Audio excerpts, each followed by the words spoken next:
After being reborn, my brother quickly switched fiancés with me. He said, "You can have the beautiful CEO. I'll marry the wealthy Stella." In his previous life, my brother married the beautiful CEO, but didn't expect her to be naturally cold and focus solely on her career. Unable to endure it, he went out chasing other women. As a result, she locked him in the basement, and he eventually died from depression. Meanwhile, with a wealthy woman's power, I navigated the world of fame and fortune with ease. Envied by everyone, looking at his arrogant and smug expression, I gradually smiled. Compared to the greedy and brutal wealthy Stella, I preferred that possessive and devoted beautiful CEO, Rachel. When I was reborn after being poisoned to death by the wealthy Rachel in my previous life, I found myself on the night when my brother and I were switching wives. The familiar, brightly lit room, my adoptive parents and brother sitting in front of me. Before I could react, I heard my adoptive mother's anxious voice. "Thomas, although the Rachel family is considered prestigious in Washington, compared to the Stella family, they're still far behind. Marriage is not a game. You need to choose carefully." My brother Thomas, sitting across from me, still seemed dazed, raising his head in confusion. "Rachel, Stella?" He scratched his head as if suddenly realizing something. His gaze circled around, landing directly on me. "Mom, you've got it wrong. I meant to choose Stella for my brother. Rachel is so dull, and my brother does nothing but experiments all day. They're definitely a perfect match." In his previous life, Thomas had fallen in love with Rachel at first sight. No matter how much our adoptive parents tried to persuade him, he insisted on marrying Rachel.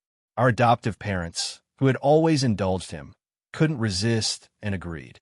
As a result, just 3 months after he and Rachel got married, he couldn't stand Rachel's cold personality and her dedication to her career. He even went out chasing other women, frequenting nightclubs every night. After Rachel discovered this, she imprisoned him in the basement. Without alcohol and women to keep him company, he developed severe psychological issues. Meanwhile, I was being taken by Stella to various high-end venues, appearing to have a flourishing life. I became a thorn in Thomas's side. He stubbornly believed that I had stolen the wealth and prosperity that should have been his, but clearly, it was his own choice. Now looking at the arrogant and smug smile on his face, I suddenly understood. It turns out Thomas had also been reborn. Hearing him say this, my adoptive mother turned to look at me. "Since Thomas wants to marry Stella, you'll marry into the Rachel family." A completely non-negotiable tone. I knew that the Mitchell family had adopted me, but never treated me as their real son. It was only because my father had sacrificed himself during a flood rescue and was reported in the local news. The Mitchell family was at a crucial period before going public, and adopting me was just a show for others. From beginning to end, I was just a pawn raised by the Mitchell family, a follower for Thomas to amuse himself with. In the previous life, Thomas hadn't gotten into college and could only go abroad to polish his credentials. My adoptive mother, concerned, had me accompany him overseas. At that time, I had already received an admission letter from the best university in the country, Georgetown. It was the first time I tried to fight for an opportunity for myself. "Mom, Thomas is already an adult. He can be independent, and I have my own life to live." My adoptive mother flew into a rage and slapped me hard. "I raised you all these years just so you could talk back to me. From the beginning, I was always the one being arranged." Afterwards, Thomas even came to me gloating, "Brother, your life is determined by me. If I go east, you can't go west." He sat on a high pedestal, mercilessly stepping on others' backbones for his amusement. But now, living a new life, this is my chance. That night, Thomas silently entered my room. The lock had been broken by him when we were very young and was never fixed. He said it was convenient for him to find me anytime. He stood at the desk with a smile on his face, but his eyes couldn't hide his malice and hatred. "Brother, I'll leave the Washington socialite to you. I want to marry the Washington wealthy woman." I continued with my carving just a little more and couldn't be distracted. Seeing no reaction from me, he pushed me irritably. The sharp blade grazed my finger, and blood quickly started to flow. I grabbed a tissue and looked at him calmly. Then congratulations to my little brother for getting what he wants. He tilted his mouth in a malicious smile. Brother, if you're locked in the basement and forced to be celibate for life, don't blame me. I stood up, looking down at his stupid appearance. I smiled. Then I wish you enjoyment in your fiancé's multiplayer games. He swept all the items on my desk to the floor with his hand, raising his chin at me in defiance. Watch your mouth. Don't spread rumors out of jealousy. I watched his retreating figure slowly curve my lips and started to laugh. The next day at noon, the three families arranged to have lunch together to discuss the engagement. Thomas had made himself look presentable. Shortly after we arrived, the Rachel family also arrived. Rachel politely greeted our adoptive parents. With a graceful figure, fair and translucent skin, and eyes as bright as stars, she looked even better than celebrities on TV. She also had an otherworldly, elegant demeanor. No wonder Thomas, who had been through countless women, fell in love with her at first sight. As soon as Thomas saw Rachel, his eyes lit up, his gaze sticking to her like glue. Ratch, I interrupted him. Miss Rachel, please sit here. I walked over and pulled out a chair for her. She smiled and softly said to me, thank you. My brother's expression turned cold, staring at me hard, as if he wanted to bore a hole through me. During the meal, he once again fawned over Rachel with all sorts of concerns. I poured a cup of tea for Rachel and handed it to her, but my eyes were on Thomas. Little brother, Miss Rachel will be your sister-in-law soon. You shouldn't be so disrespectful. Upon hearing the word sister-in-law, both my brother and Rachel looked up at me. My brother's expression needs no explanation. He was gritting his teeth as if he wanted to eat me alive. Rachel, however, looked at me, and a smile gradually appeared on her lips. There was a flash of astonishment in her eyes, as if she hadn't expected me to speak to Thomas this way. After all the dishes were served, Stella finally arrived in a hurry. Her face still showed signs of a hangover. She probably had been drinking herself into oblivion at some bar. She and Thomas were truly a perfect match. The way my brother looked at Stella carried both flattery and disgust. In my previous life, I only learned after marrying Stella that the reason the powerful Stella family chose to ally with our family was that Stella had a chaotic private life, got pregnant, and urgently needed someone to take responsibility. Those with similar backgrounds definitely wouldn't consider her, and scholarly families would look down on her too. Only our family, nouveau riche, with some assets in their eyes, were just money-oriented bumpkins. I suddenly became very curious. What would be my brother's expression after he learned this? My high and mighty brother. In the previous life, you didn't cherish a good relationship. This time, you can go to hell. After finalizing the details of the engagement ceremony preparations, my brother eagerly pulled Stella away. By now, they were probably having sex in some hotel. Even though he couldn't stand Stella's arrogant demeanor, he still couldn't escape the temptation of physical desire. I took Rachel to a popular rooftop cafe. Miss Rachel, I want to propose a deal to you.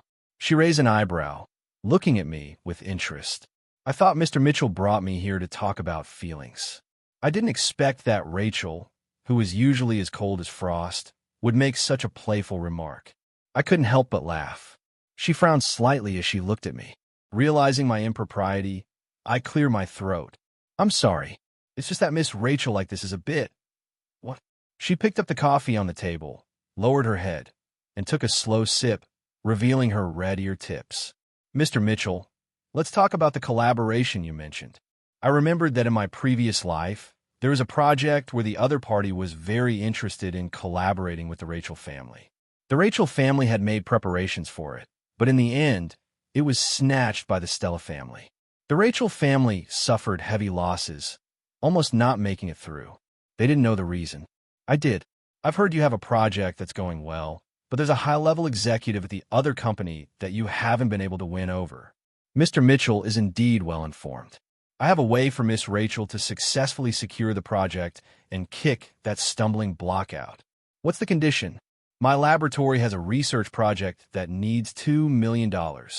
Rachel's finger tapped on the table as she calmly gazed at me. Suddenly, she picked up the coffee on the table and gestured towards me, a faint smile curling at her lips. Mr. Mitchell, it's a pleasure doing business with you. The car was parked a bit far, so Rachel and I walked back side by side. The banyan trees along the way were sprouting new branches and shedding old leaves. A yellow leaf fluttered down and landed in her hair. She continued to look ahead, her long eyelashes fluttering like butterfly wings. The sun shone diagonally, spreading a brilliant warmth on her snow-white skin. As if bewitched, I reached out to remove the fallen leaf from her hair. She looked up, her crystal-clear eyes like autumn waters. My gaze lingered on her face, unwilling to leave. A not-so-pleasant male voice interrupted the ripples silently flowing between us. "Rachel, I'll take you home." Both of us turned around. It was the mood killer, Thomas, coming out of the hotel. "Little brother, you're out so soon. I'll send your sister-in-law back. No need for your concern." Saying this, ignoring Thomas's ashen face, I lightly supported Rachel's shoulder, only letting go when we reached the car. "I'm sorry, Miss Rachel." She stood on tiptoe, leaning close to my ear, her warm breath creating a tingling sensation. "Mr. Mitchell, we're about to get engaged. If you're this polite, how will you fulfill your marital duties in the future?" My eyes widened in shock, my heart pounding against my rib cage, my thoughts in disarray. This woman was truly bewitching. I began to doubt if she was really the boring woman Thomas described. As soon as I entered the house, a wine bottle was thrown at my face. The next moment, Thomas's drunken, furious voice came from the staircase. "Nathan, do you think I've given you too much face? You dare to embarrass me in front of Rachel." A liquid slid down my cheek. I raised my hand to wipe it. It was blood. "You should call her sister-in-law." My words seemed to provoke him. He swung his fists, striking my body. "Do you think because I call you brother, you're really my brother? Remember your place. You're just an orphan my family adopted. What I don't want is what becomes yours." I grabbed his wrist and slammed him to the ground. "Young master, I won't indulge you this time. What can you do to me?" Thomas writhed on the ground like a dying fish. The reason he chose the Stella family was that he was blinded by the superficial glory and wealth. But in his heart, he always regarded Rachel as a possession, coveting her beauty. A typical case of wanting to have his cake and eat it too. In this life, not only am I Rachel's fiancé, but even if I were just an irrelevant bystander, I wouldn't stand by and watch my brother behave so willfully. "Nathan, let go of me. I'm telling Mom." I laughed. Weakling. I increased the pressure on my grip, making Thomas howl in pain. My adoptive mother, hearing the commotion, hurriedly came down from upstairs and slapped me hard on my back. "What are you doing? Let go immediately." Thomas got up from the ground pathetically and walked to my adoptive mother in pain. "Mom, he nearly broke my wrist." My adoptive mother anxiously massaged his swollen wrist, then turned to glare at me. "Nathan, apologize to your brother right now." My adoptive father also came down at this time. "What's all this noise about?" My adoptive mother said viciously. "Look at this ungrateful wretch. He dared to hit Thomas."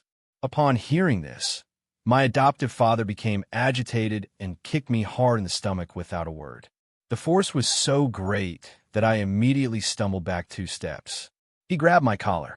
Aught cheating, my adoptive parents immediately ran to the Rachel family to beg for forgiveness. How much affection did they ever have for me? Living again, I've recognized many things.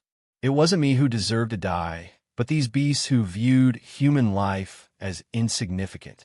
I looked at his shorter, plump figure, my expression indifferent.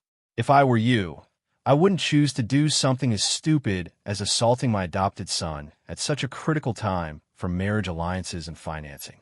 My adoptive father's eyes narrowed slightly, his gaze heavy as it fell into my eyes, as if trying to see through me. Faced with my calm, direct gaze, his raised fist slowly lowered. He spoke sternly to my adoptive mother and brother. "The family is at a critical juncture right now. Don't cause trouble. Let's consider this matter settled." Thomas looked at me with hatred. "I hope you'll still be this arrogant when you're imprisoned in a dark basement. By then, I'll be living a life of luxury, and even if you cower to me, I won't show mercy." After he left hotly, I casually leaned against the entrance cabinet, checking the wedding date on my phone. Less than a month to go. "Young master, What will your ending be like? I saw Rachel again 3 days later. I had just come out of the laboratory when I saw her wearing a Chinese-style ink wash dress, her hair casually pinned up, revealing her fair neck, standing in front of the wall of honor, looking up carefully at something. Following her gaze, I saw it was my photo. I don't like taking photos. This one was taken by some junior high school girl and hung on the confession wall. Miss Rachel, why are you here? She turned around with eyes so dark that I couldn't discern her emotions. What do I need to report in advance to see my fiancé? She then raised her chin towards me. Did Thomas do that? Realizing she was referring to the wound on my forehead, I nodded. I hit him back. She smiled without saying more. I took her to my office. While pouring tea for her, she took out a file folder from her bag and pushed it towards me. You were right. That senior executive's hobby is indeed despicable. My hand pouring tea paused briefly, and I put the teapot down without showing any reaction. No one understands better than a victim how despicable he is. This senior executive was one of the decision-makers for the project. The reason the Stella family was able to snatch the Rachel family's project in my previous life was that he had repeatedly shown interest in me at a cocktail party. Stella, noticing this, got me drunk and delivered me to his bed. I still remember the feeling of his turbid breath falling on my skin. Disgusting. So disgusting. For these well-dressed beasts, finding young, good-looking boys to play with wasn't difficult. What was difficult was finding playthings who came from good families and had never been involved in such circles. This way, they could maintain their status while enjoying the pleasure of taming someone new. In my previous life, to consolidate her business empire, Stella used drugs to control me, pushing me into the abyss again and again. I suffered terribly while she reveled in wealth. The high-end banquets that seemed so glamorous in my brother's eyes were nothing but keys to the gates of hell.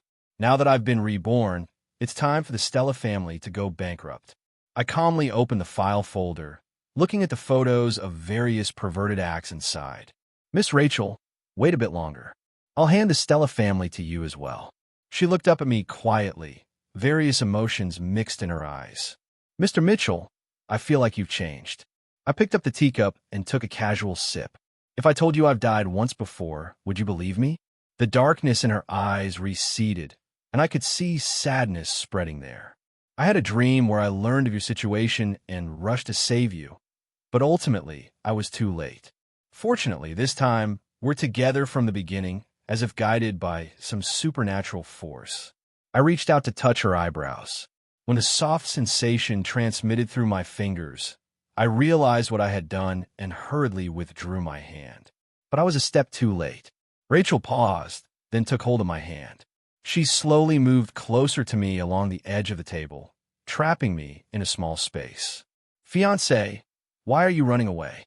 Her breath was just inches away from me. With a hoarse voice, I asked, Miss Rachel, what are you trying to do? Before I could finish, she silenced me with a sudden kiss. I widened my eyes in disbelief, staring at her. She somewhat awkwardly nibbled on my lips for a while before backing away slightly, clutching my collar as she breathed lightly. You're going to marry me eventually, so what's wrong with me exercising my rights as a wife a bit early? I looked at her, the emotions in my eyes no longer containable. When women take the initiative, it's truly lethal. You're right. I raised my hand to touch her hair, leaning in to kiss her. A faint scent of gardenia emanated from her body. It was the same scent as the gardenia bouquet I had given to a tearful little girl when I was young. My lips, tongue, and fingertips against her neck were all burning hot. My voice carried undertones of desire. Want to go deeper, fiancé? Her face flushed red, her fingers still gripping my collar tightly, her eyes misty with a young woman's tenderness. In an instant, it consumed all my rationality. As the month was nearing its end, Rachel went to a neighboring city for business. I was busy with experiments, but still found time to message her. Whenever she encountered something interesting, she would stop to share it with me. We enjoyed a simple and sweet romance like any young couple. Rachel's birthday was approaching. That afternoon, I wanted to go to the mall to pick a gift for her. Suddenly, I spotted a familiar figure in the distance. It was Stella. At a time when she should have been busy at the company, She was following a short, fat man into a garden restaurant nearby. My heart contracted sharply, and I took a few steps forward. Just as they entered, the man happened to turn around. As if struck by lightning, I froze in place. This man, wasn't he Bruce, the executive who had colluded with Stella in my previous life? I opened my phone's recording app and secretly followed them, hiding behind a fake mountain. I could hear their conversation clearly. Miss Stella is willing to share her husband with everyone, so I'll definitely let Miss Stella have this project. Stella laughed coldly, her voice gloomy. A man is just a man. How can he compare to the importance of our friendship? Right, Bruce? Besides, what I want isn't just this project, but the Rachel family's company as well. I had always thought that Stella's dirty collaboration with him began at that cocktail party. It turns out they had been in cahoots long before, and that evening was just a trap to sacrifice me. No wonder in my previous life, Stella insisted on taking me to that party, despite knowing I disliked socializing. But there was one thing that had always puzzled me. Although the Rachel family wasn't as big as the Stella family, their strength was definitely not to be underestimated. Rachel had shown business talent from a young age, even studying for an MBA at the most prestigious business school at the age of 20 before returning home to take over the family company. With such capabilities, why had Rachel repeatedly lost to Stella? Why did a failed project collaboration result in such heavy losses? I had many questions I wanted to ask Rachel, but I feared that premature confrontation might put her in danger. After much thought, I decided to approach Stella to gather intelligence. In the early hours of the morning, I entered the bar. As expected, I found Stella dancing enthusiastically in the crowd. Miss Stella, long time no see. She leaned close to my ear as if flirting. Nathan, so you frequent bars too? I came specifically to find you. She took me to a private room. Unlike the frenzied atmosphere of the dance floor, it was very quiet here. Despite being separated by just a wall, it felt like two different worlds. Stella came over with a wine glass, asking if I wanted a drink. I nodded. Her eyes flashed with seduction as she took a sip of wine before handing the glass to me. The rim of the glass bore a bright lipstick mark. Looking at the wine glass, I raised an eyebrow. I heard Miss Stella is investing in a project recently. Could you bring me in? She became interested. I've always thought you were someone who didn't care about business. I lowered my head and smiled helplessly. You know, I've never had much status in the Mitchell family. My adoptive parents are about to retire, and they'll definitely hand the family business to my brother. I need to consider my own future. Rachel is your fiancée. If you're looking for opportunities, why not ask her? Men you know are proud. Her gaze examined me inch by inch, finally settling on my face. Suddenly, she smirked, a flash of greed passing through her eyes, though she concealed it well. Tomorrow night at 8, come to this address. She handed me a piece of paper with an address written on it. The car stopped at a secluded private restaurant. Going through winding corridors, the door of the innermost private room was open. When Bruce saw me enter, his eyes never left me. Mr. Mitchell, I'm interested in collaborating with Ms. Stella's company. My name is Bruce. I heard from Ms. Stella that you want to join us. Suppressing my intense disgust, I smiled and raised my wine glass to exchange pleasantries with him. If Mr. Bruce is willing to give me this opportunity, I'll definitely do my best to make things work beautifully. Seeing how you and Miss Stella are, you two must have known each other for many years, right? Bruce poured me another full glass of wine. Miss Stella and I have known each other for many years. Then, giving me a deep look, he continued, Miss Stella and I truly hit it off immediately. Among all my business partners, only Miss Stella understands my preferences. It took great effort not to vomit in his face. Stella, of course, didn't genuinely want to bring me into the business. She just wanted to use me to secure Bruce's loyalty. In her view, I didn't understand power dynamics, had no ability to retaliate, and happened to have a good appearance. Since I had approached her voluntarily, she might as well use the pretext of bringing me into business to lure me into the beds of those beasts. After several rounds of drinking, Stella said she was going out to take a call. Bruce seemingly casually began, Nathan, just follow Big Brother's lead from now on. Big Brother has many resources here. He then listed out his brothers who had already risen to positions of power across various industries. I suddenly understood why Stella was so eager to please him. Besides his own status, it was because of the group of high society men with special preferences behind him.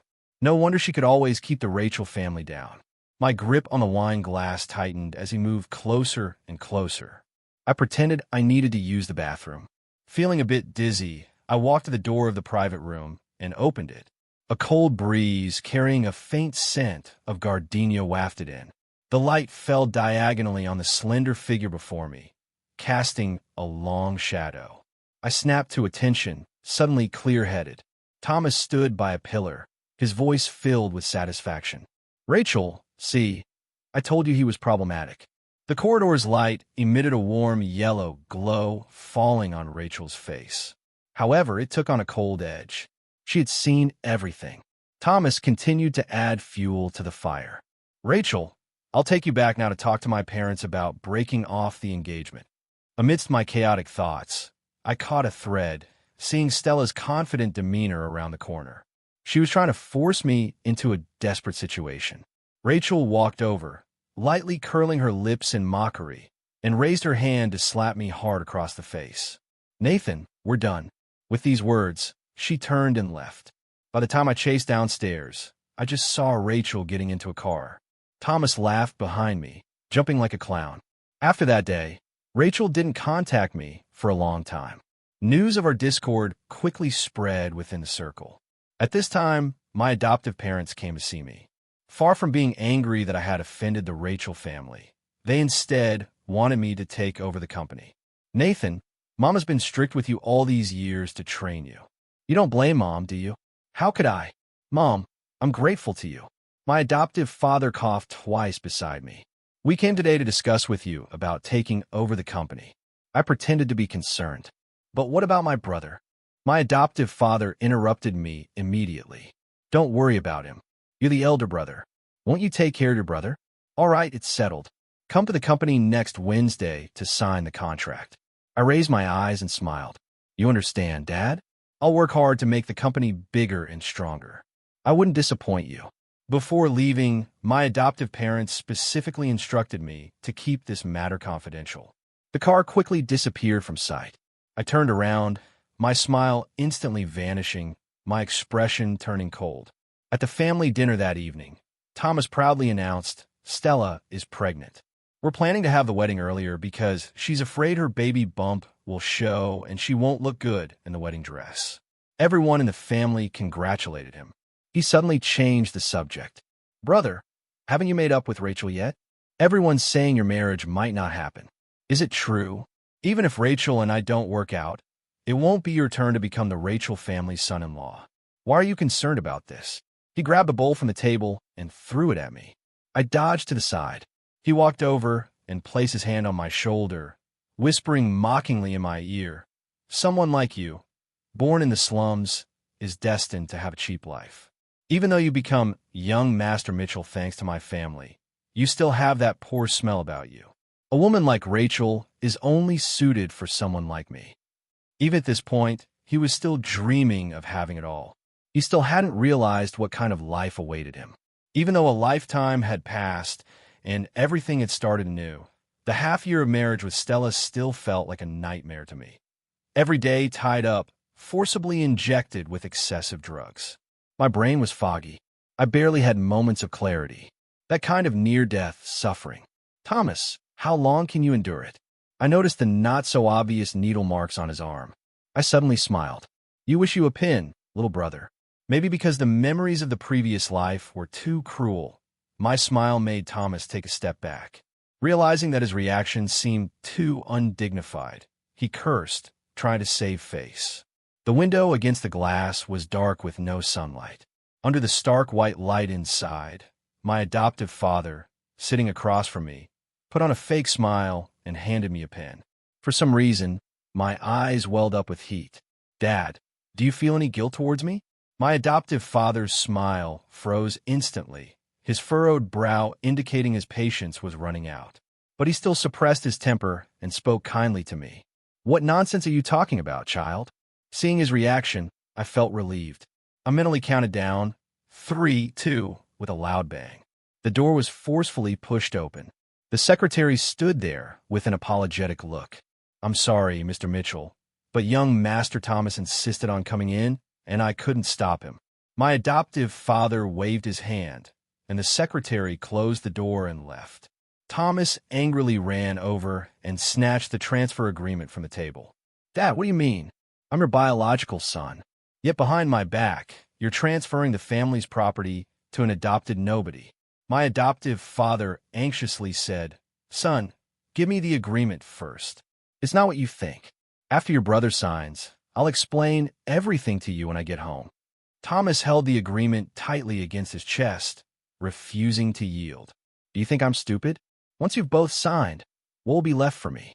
Seeing my adoptive father's anxious expression due to my presence, unable to explain clearly, I very considerately withdrew, leaving enough space for father and son to have a good talk. As the elevator doors closed, I couldn't help but laugh. Zul, my adoptive parents' company had been in trouble for a long time, and they had planned from the beginning to push me out as a scapegoat. The money on the books had already been transferred overseas, leaving only an empty shell company burdened with debt. As soon as I signed that transfer agreement, all the debt would be mine. With Thomas causing this scene, the plan fell through. I was curious whether my adoptive parents would let their most doted-on son, Thomas, sign. In their eyes, how much was the bond of kinship worth? Walking out of the office building, the rain had stopped long ago. A white Mercedes was parked by a flower bed nearby. I walked over, opened the door, and got in the car. Rachel, without turning her head, put the car in gear. The car stopped at her house. She took a bottle of fine vintage red wine from the wine cabinet. We sat on the terrace of the small garden. "You should have told me your plan earlier." I touched my cheek, still feeling the sting. "You caught on quickly. That slap you gave me made my cheek hurt so much." She immediately burst out laughing. "Serves you right. How's the investigation I asked you to do?" She took a sip of wine, her eyes cold. "Just as you guessed, Stella and Bruce met at an auction 5 years ago. Since then, Stella has been procuring candidates for Bruce's pleasure, including underage boys. Most were tricked into it, some made a fuss, but all were silenced. I understand those struggles, those feelings of helplessness and despair in the dark. Rachel, justice may sometimes be tripped up by many things, but it will never kneel before injustice.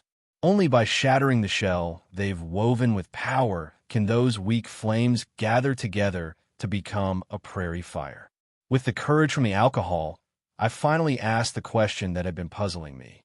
"Rachel, have you never doubted me?" A breeze tousled her fine hair at the forehead. She raised her hand to brush her hair back, revealing a clean, full forehead with drunkenness on her face. Her eyes remained clear. "Nathan, I knew you many years before you knew me." The night deepened, and she leaned against my shoulder, gradually falling asleep like a small cat. Her shallow breathing blew the fine hair behind my ear. In my life of fighting alone, she has given me unwavering companionship. I gently placed her on the bed, tucked her in, and prepared to leave. She kicked off the blanket. I tucked her in again, but after a while, she kicked it off again. I smiled and couldn't help but place a kiss on her forehead. And so, I kept watch by her bed all night.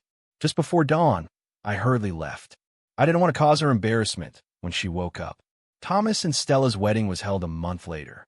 The day before the wedding, they got their marriage license. That night, Thomas came out of my adoptive father's study and swaggered into my room to show off. "I've already signed a transfer agreement. You won't get a penny." They specifically waited until after Thomas had gotten his marriage license to have him sign so that the debt he inherited would become marital joint debt. This was the extent of their love for their most cherished biological son. Thomas was still observing my expression, but I remained calm. "Congratulations." Perhaps because I didn't show the sadness and anger he had imagined, he became agitated. He grabbed the book from my hand and tore it to pieces. "Stop acting. You must be in so much pain inside right now.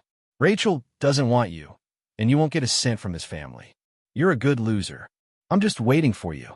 I suddenly grabbed his throat and pinned him against the wall. "Is that so?